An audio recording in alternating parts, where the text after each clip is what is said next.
जय हिंद साथियों, आज के इस क्लास में आप सभी का बहुत बहुत स्वागत है। तो साथियों, बिहार पुलिस कांस्टेबल एग्जाम के लिए आज हमारा फाइनल प्रैक्टिस सेट सीरीज का सेट नंबर 10 चलेगा। साथियों, इससे पहले आपका टोटल 9 सेट कंप्लीट हो चुका है।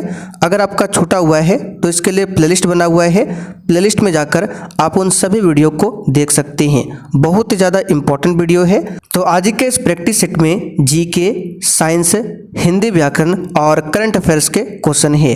तो बहुत ही शानदार प्रैक्टिस सेट होने वाला है, इसलिए आप लोग पूरा क्लास को ध्यान से देखिए। तो साथियों, आज का पहला क्वेश्चन देखिए, थैलेसीमिया के रोगों में शरीर निम्न में संश्लेषण की क्षमता नहीं रखता है। चलिए सभी ऑप्शन को ध्यान से पढ़िए और प्रत्येक स्टूडेंट को नीचे लाइव चैट में या फिर कमेंट बॉक्स में अपना अपना उत्तर जरूर करना है। तो यहाँ पर इस क्वेश्चन का आंसर क्या होगा? तो यहाँ पर जो भी बच्चे ऑप्शन सी बता रहे हैं उनका बिल्कुल सही जवाब है हीमोग्लोबिन। ठीक है, तो थैलेसीमिया के रोगों में शरीर जो है हीमोग्लोबिन संश्लेषण की क्षमता नहीं रखता है। यहाँ पर सी ऑप्शन आपका सही जवाब है। दूसरा क्वेश्चन देखिए, संचार उपग्रह वायुमंडल के किस स्तर में अवस्थित किए जाते हैं? बताइए क्वेश्चन 2 के लिए आंसर क्या होगा? संचार उपग्रह वायुमंडल के किस स्तर में अवस्थित किए जाते हैं? तो यहाँ पर इसका सही जवाब क्या होगा? आयन मंडल पूछा जाता है, ध्यान रखिएगा। आयन मंडल, सी ऑप्शन आपका सही है। क्षोभ मंडल की बात करें तो वायुमंडल की सबसे निचली परत है। इसी में मौसम संबंधी सारी घटनाएं घटित होती है, जैसे कि बादल, आंधी का आना, वर्षा का आना, ये सभी क्षोभ मंडल में घटित होती है। क्षोभ मंडल को संवहन मंडल भी बोला जाता है। क्षोभ मंडल के ऊपर आता है समताप मंडल। अगला क्वेश्चन, निम्नलिखित में से किसके विचारों से राष्ट्र संघ की संकल्पना का उदय हुआ? आगे इसमें आपको करंट अफेयर्स का भी क्वेश्चन देखने को मिलेगा। ठीक है, हिंदी व्याकरण का भी क्वेश्चन है। तो किसके विचारों से राष्ट्र संघ की संकल्पना का उदय हुआ? इसका सही जवाब है वुडरो विल्सन। क्या आंसर हो जाएगा? Woodrow Wilson. ठीक है, बी वाला ऑप्शन आपका राइट है। वुडरो विल्सन की बात करें तो लोक प्रशासन का जनक माना जाता है वुडरो विल्सन। तो राष्ट्र संघ की संकल्पना का उदय वुडरो विल्सन के विचारों से हुआ था। अगर आपसे पूछे यूएनओ का नामकरण जो है ये किसने रखा था, तो फ्रैंकलिन डी रूजवेल्ट ने यूएनओ का नामकरण किया था। अगला क्वेश्चन, उत्तरी गोलार्ध में वर्ष का सबसे छोटा दिन कब होता है?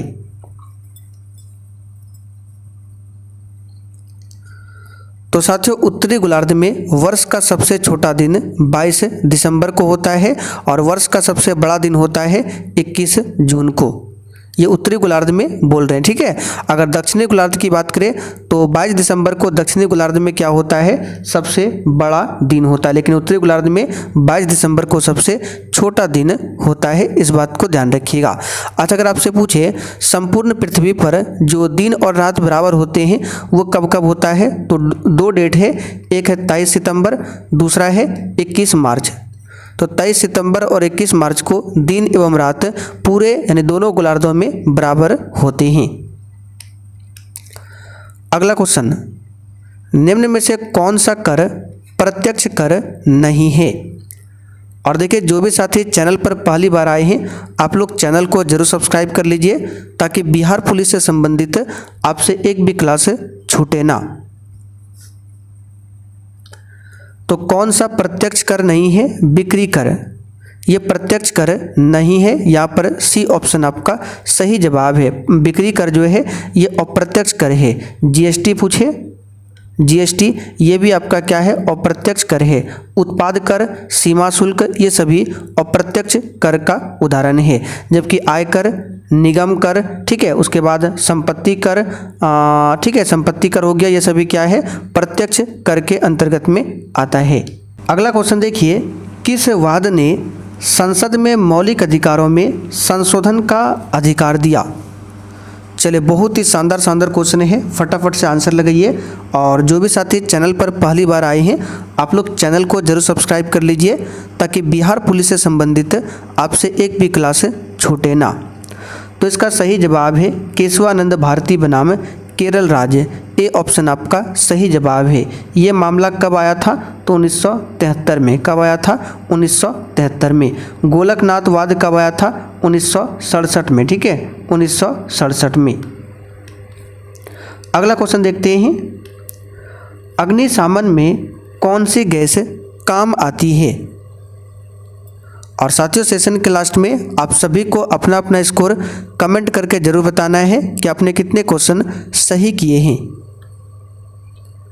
तो अग्निशमन में कौन सी गैस काम आती है? इसका सही जवाब क्या होगा? Option A, carbon dioxide.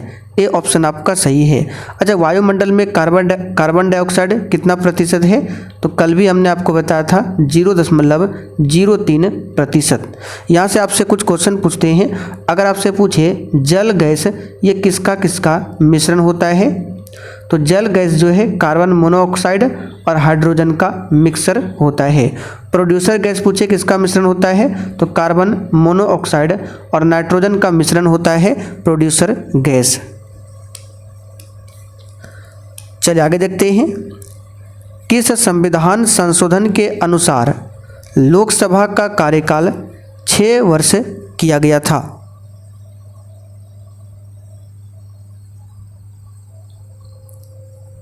तो ये है 42वां संविधान संशोधन। ठीक है, ये कब हुआ था? 1976 में। फिर इसके बाद एक 44वां संशोधन हो जाता है 1978 में, और इसके द्वारा लोकसभा एवं राज्य विधानमंडल के कार्यकाल को पुनः 5 वर्ष किया गया। पहले 5 वर्ष से 6 वर्ष किया गया 42वां संशोधन के द्वारा, फिर 6 वर्ष से 5 वर्ष किया गया 44वां संशोधन के द्वारा। ठीक है, चलिए आगे देखते हैं, संसार की सबसे ऊंची सड़क कहाँ पर है? एक भी क्वेश्चन को आपको स्किप नहीं करना है। और साथियों, जिनका भी जीके जीएस वीक है और आपको बिहार पुलिस एग्जाम के लिए इंपॉर्टेंट क्लास का नोट्स, स्पेशल बिहार जीके का नोट्स, 1 लाइनर क्वेश्चन बैंक चाहिए पिछले 10 वर्षों का, तो ये सब कुछ आपको एप्लीकेशन पर मिल जाएगा। ये हमारा व्हाट्सअप नंबर है 9631887058। इस पर व्हाट्सअप मैसेज करके बता सकते हैं कि सर हमें नोट्स चाहिए। तो संसार की सबसे ऊंची सड़क की बात करें तो ये हो जाएगा लद्दाख में। कहाँ पर है? लद्दाख में। इसकी समुद्र तट से ऊंचाई कितनी है? 19,300 फीट।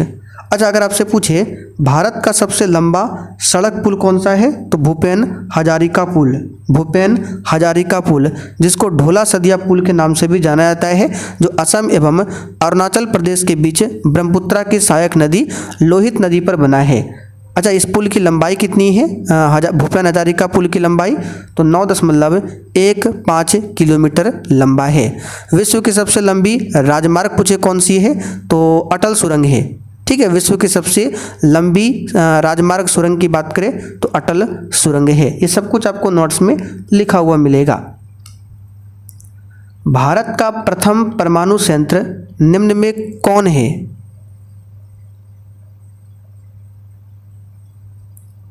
बताइए क्वेश्चन 11 के लिए आंसर। तो साथियों, ये है तारापुर, जो कि महाराष्ट्र में स्थित है। भारत का प्रथम परमाणु संयंत्र है। ठीक है, अगर आपसे पूछे कलपक्कम परमाणु संयंत्र कहाँ पर स्थित है? तो कलपक्कम और कुडनकुलम ये दोनों कहाँ पर है? तमिलनाडु में। ठीक है, कलपक्कम और कुडनकुलम दोनों कहाँ पर है? तमिलनाडु में। रावत भाटा पूछे कहाँ पर है? राजस्थान में। नरौरा पूछे कहाँ पर है? उत्तर प्रदेश में। एक पूछा जाता है जैतपुर, जैतपुर परमाणु संयंत्र, ये कहाँ पर है? तो महाराष्ट्र में। बिहार पुलिस द्वारा आपराधिक पहचान के लिए कौन सा ऐप लॉन्च किया गया है? चलिए, बहुत ही शानदार क्वेश्चन है, लगाइए इसका आंसर क्या होगा। और साथियों, आपको एक भी दिन क्लास को छोड़ना नहीं है। ये प्रैक्टिस सेट नंबर 10 है। इससे पहले टोटल 9 सेट कंप्लीट हुआ है, तो सभी को देख लीजिएगा। तो ये है चक्र। कौन सा ऐप लॉन्च किया गया है? चक्र ऐप को लॉन्च किया गया है। ये ऐप जो है सिर्फ पुलिस विभाग के लिए है। ठीक है, आगे देखिए, निम्न में से कौन भारत के संविधान की प्रारूप समिति का सदस्य नहीं था?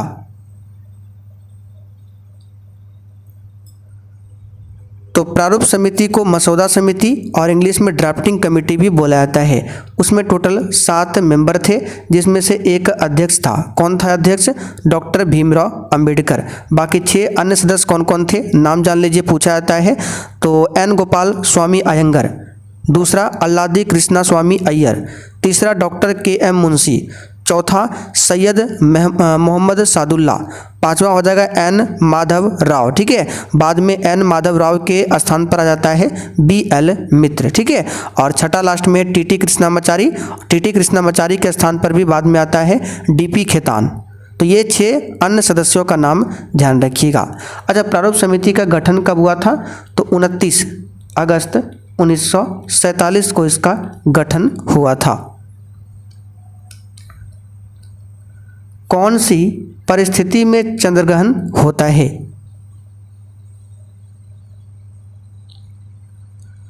तो जब सूर्य और चंद्रमा के बीच पृथ्वी आ जाता है तब होता है चंद्रग्रहण, और पूर्ण चंद्र की परिस्थिति में ही चंद्रग्रहण होता है। सी ऑप्शन आपका सही है।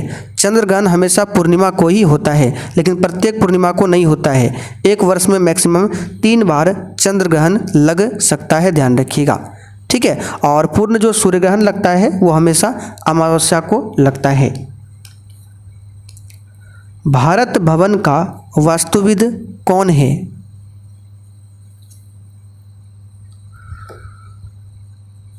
सबसे पहले आपको पता होना चाहिए भारत भवन है कहाँ पर। तो साथियों, भारत भवन है भोपाल में। ठीक है, कहाँ पर है? भोपाल में, जिसका निर्माण कार्य 1980 के दशक में हुआ था। और भारत भवन का वास्तुकार कौन है? Charles Korea. यहाँ पर देखिए ए ऑप्शन में दिया हुआ है, चार्ल्स कोरिया। लुटियंस की बात करें, पूरा नाम है एडविन लुटियंस। तो राष्ट्रपति भवन का वास्तुकार है एडविन लुटियंस। ठीक है, यहाँ पर ली कार्बूजियर की बात करें तो चंडीगढ़ शहर का वास्तुकार कौन है? ली कार्बूजियर। तो ये सब क्वेश्चन ध्यान रखना है। राज्य एक अनावश्यक बुराई है, यह कथन किसका है?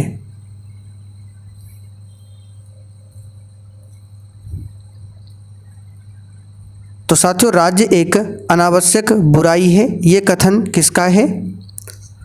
तो इसका सही जवाब है अराजकतावादियों का। किसका है? अराजकतावादियों का ये कथन है। ए ऑप्शन सही है। चलिए आगे देखते हैं क्वेश्चन नंबर 17। हल्दी के पौधे का खाने लायक हिस्सा कौन सा है? और देखिए साथियों, जो भी अभी तक सेशन को लाइक नहीं किए हैं, आपसे रिक्वेस्ट है आप लोग सेशन को साथ में लाइक करते हुए चलिए। तो हल्दी के पौधे का जो खाने वाला हिस्सा होता है वो होता है प्रकंद। ठीक है, बी ऑप्शन आपका सही है। हल्दी का जो रंग पीला होता है किसके कारण होता है? तो कल हमने लिखकर आपको बताया था करकुमिन। ठीक है, करकुमिन नामक वर्णक के कारण होता है हल्दी का रंग पीला।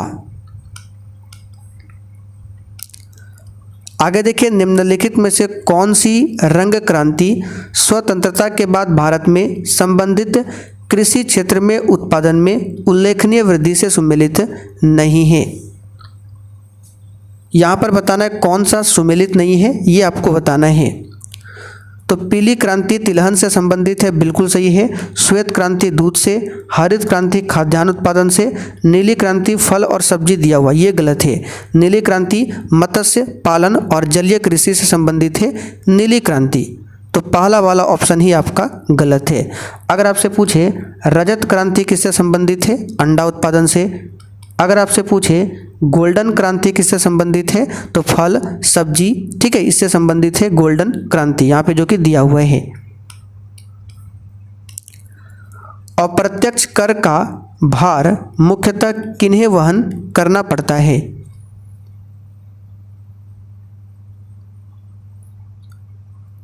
इसका आंसर है उपभोक्ताओं को। सी वाला ऑप्शन आपका सही जवाब है, उपभोक्ताओं को।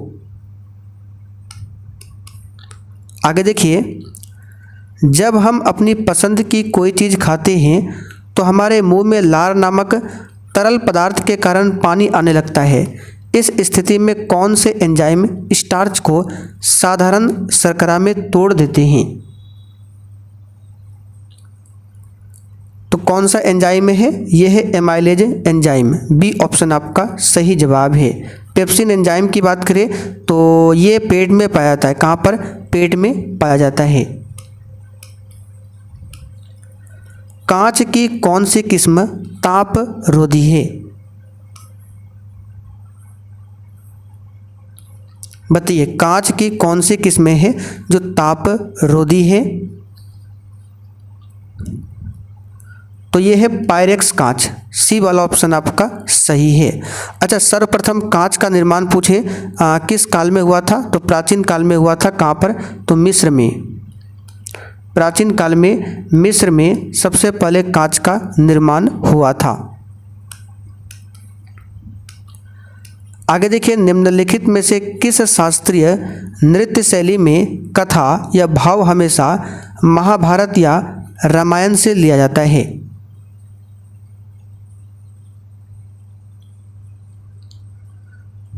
तो इसका सही जवाब है कुचिपुड़ी। सी वाला ऑप्शन सही है, कुचिपुड़ी। ठीक है, आंध्र प्रदेश का शास्त्रीय नृत्य है। भरतनाट्यम तमिलनाडु का है। मोहिनी अट्टम, और एक याद रखिएगा यहाँ पर लिख देते हैं कथकली। मोहिनी अट्टम कथकली केरल का शास्त्रीय नृत्य है। ओडिसी ओडिशा का। तो आंसर होगा सी ऑप्शन। राष्ट्रीय महिला आयोग ने डिजिटल शक्ति केंद्र का उद्घाटन कहाँ किया है?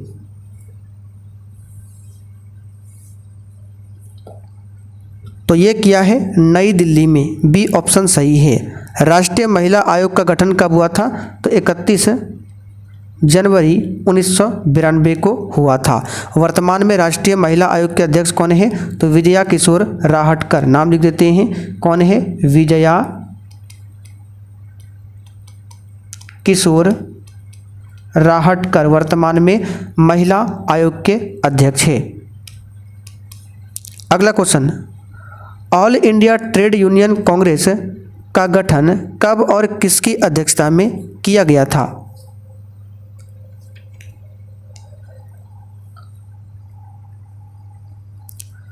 तो 31 अक्टूबर 1920 को लाला लाजपत राय की अध्यक्षता में किया गया था। ठीक है, ए ऑप्शन आपका सही जवाब है। अच्छा, all India trade union Congress के संस्थापक कौन थे? तो NM जोशी। कौन थे? NM जोशी इसके संस्थापक थे। ठीक है, इसका मुख्यालय कहाँ पर है?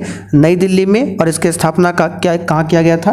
बॉम्बे में। अच्छा, अगर आपसे पूछे भारतीय राष्ट्रीय कॉन्फ्रेंस की स्थापना कब होती है?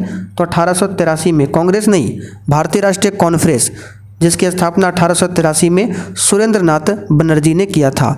लेकिन भारतीय राष्ट्रीय कांग्रेस की स्थापना पूछे तब हो जाएगा आंसर 1885 में A.O. ह्यूम ने किया था। एक क्वेश्चन यहाँ से और बनता है, इंडिपेंडेंस फॉर इंडिया लीग, इसकी स्थापना कब किया गया था? तो 1928 में। सत्याग्रही को सत्याग्रह करने के लिए सबसे पहले जेल कब हुई थी महात्मा गांधी को?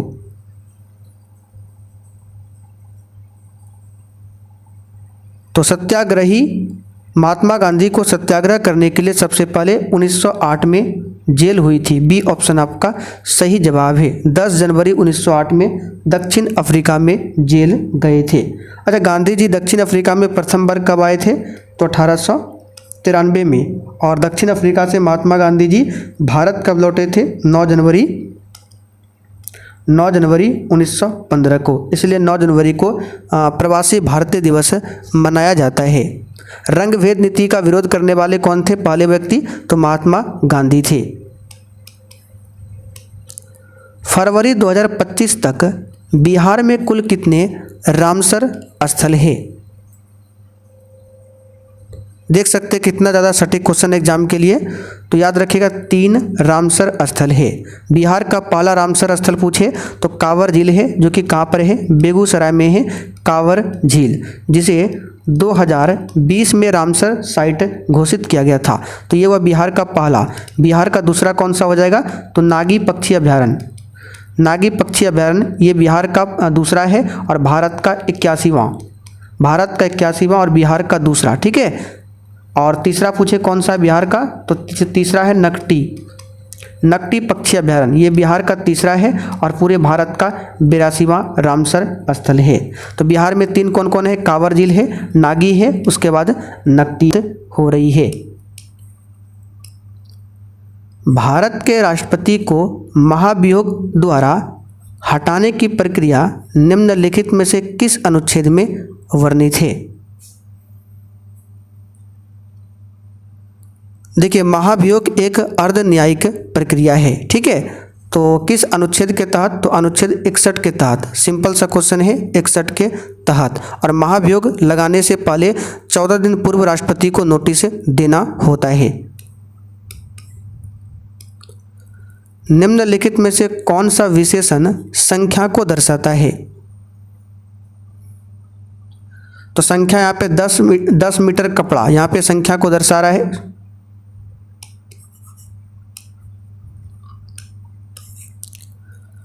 तो यहाँ पर संख्या को दर्जन दिखा रहा है, ठीक है। एक दर्जन में 12 होते हैं, यहाँ पे संख्या दिखा रहा है।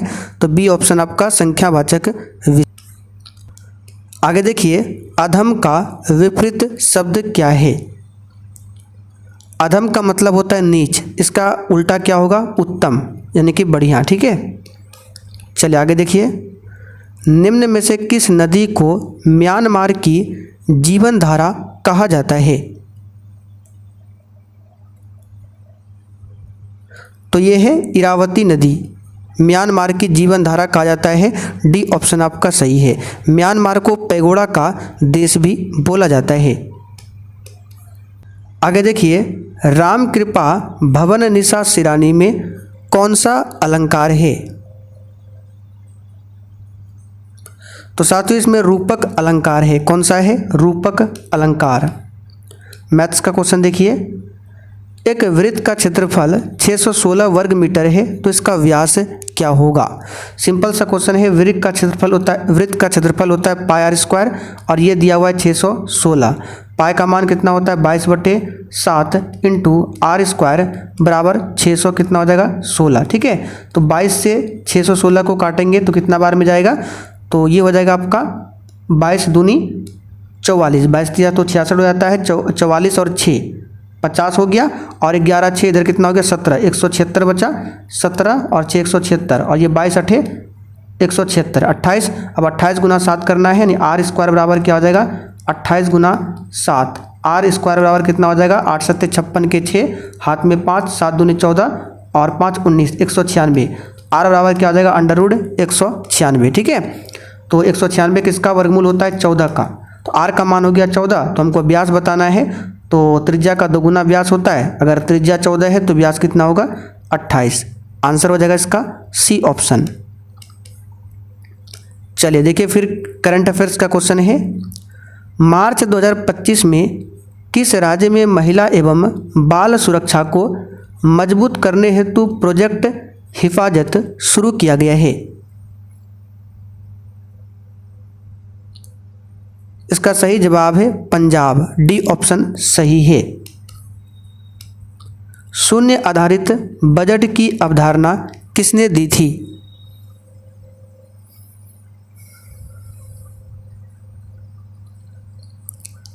तो साथियों शून्य आधारित बजट की धारणा का प्रतिपादन पीटर ए पायर ने किया था, पीटर ए पायर ने, डी ऑप्शन सही है। आगे देखिए, विश्व की कितनी प्रतिशत जनसंख्या भारत में निवास करती है। यहाँ पर देखिए ऑप्शन गलत दिया हुआ है, 17.5 या फिर 17.8, जो भी ऑप्शन में मिल जाए। तो 17.5 याद रखना है, कभी कभी 8 भी मिलता है। तो इतना प्रतिशत जनसंख्या भारत में निवास करती है। 2011 जनगणना के अनुसार भारत की साक्षरता दर पूछे कितना है, तो 74.04%। वर्तमान में अगर पूछे कि विश्व की जनसंख्या कितना है, तो 8 अरब से अधिक पहुंच चुकी है वर्तमान में विश्व की जनसंख्या, ठीक है। विश्व जनसंख्या दिवस 11 जुलाई को मनाया जाता है। जनगणना जो है किस सूची का विषय है, तो संघ सूची का विषय है।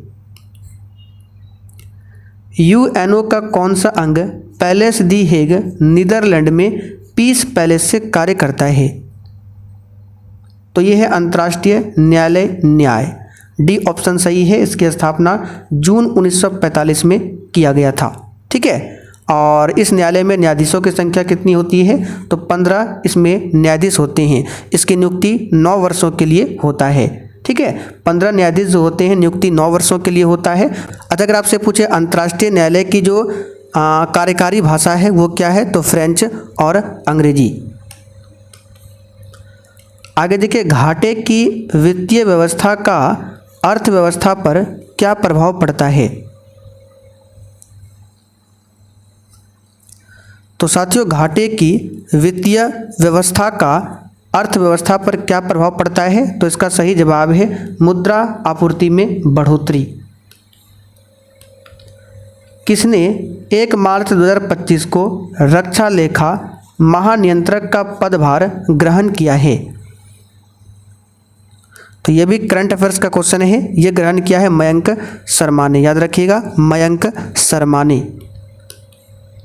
अगला क्वेश्चन, आईसीसी वनडे पुरुष चैंपियन ट्रॉफी 2025 का खिताब किसने जीता है? तो ये भारत ने जीता है। सी ऑप्शन आपका सही जवाब है। अगला जो आईसीसी पुरुष चैंपियन ट्रॉफी 2029 होगा, इसकी मेजबानी कौन सा देश करेगा? तो भारत में किया जाएगा। कहाँ पर? भारत में।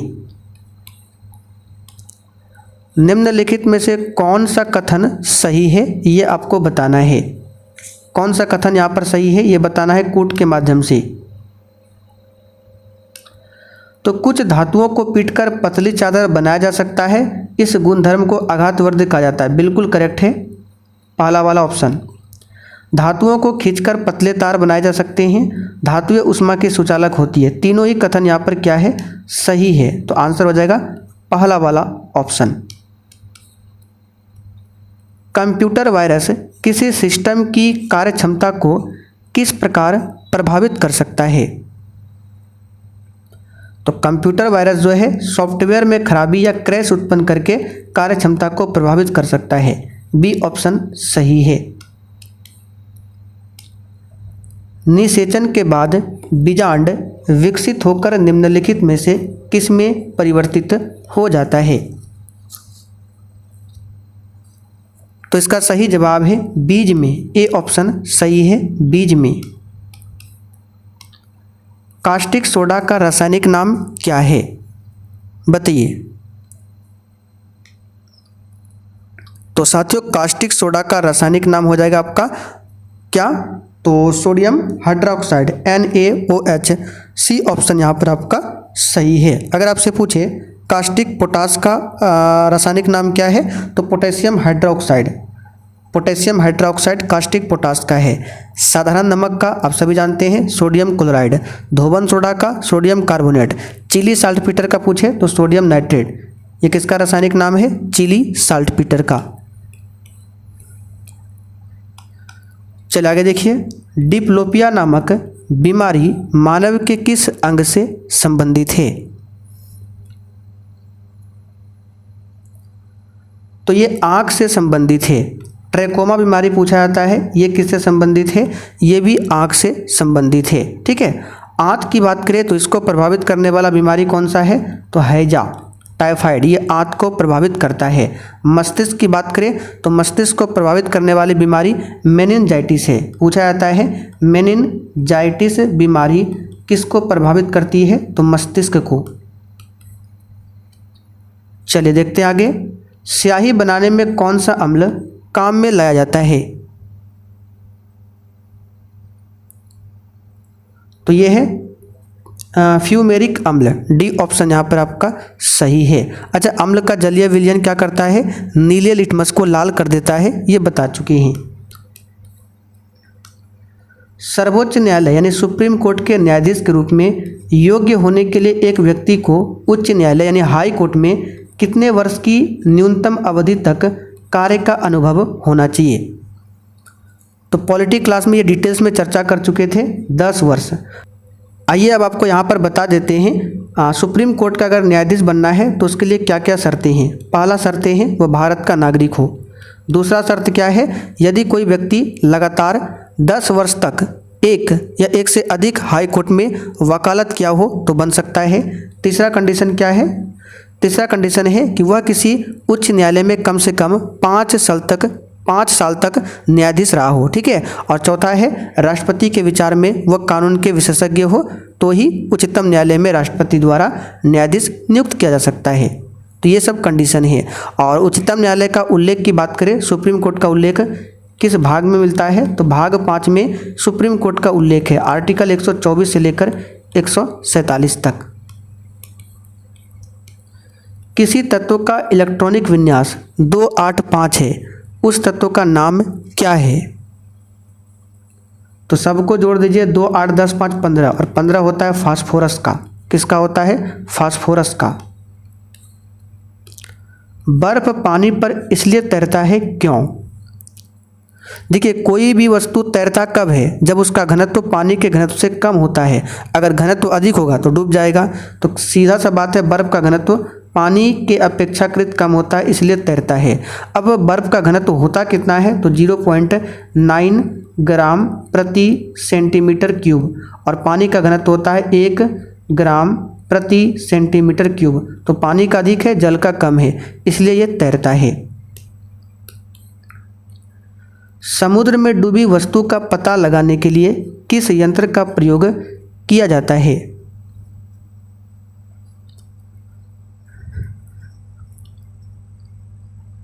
सोनार का प्रयोग होता है। किसका होता है? सोनार का। गोताखोर भी सोनार का प्रयोग करते हैं। अच्छा, गोताखोर जो अपने साथ सिलेंडर ले जाते हैं उसमें क्या क्या मिक्स रहता है? तो ऑक्सीजन और हीलियम। यहाँ पे अगर आपसे पूछे सोनार का फुल फॉर्म क्या है, तो साउंड नेविगेशन एंड रैंगिंग, ये क्या है? सोनार का फुल फॉर्म है।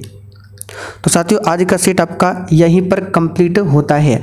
अब इस क्लास में जितने भी एक्स्ट्रा क्वेश्चन बताएं, अगर आपको इसका पूरा लिखा हुआ नोट चाहिए तो यह व्हाट्सअप नंबर है 9631887058। इस पर व्हाट्सअप मैसेज करके बता सकते हैं। 1 लाइनर फॉर्म में आपको स्पेशल बिहार जीके का नोट्स मिल जाएगा, ठीक है। क्वेश्चन बैंक भी पिछले 10 वर्षों का मिल जाएगा, आप मैसेज इस पर कर सकते हैं।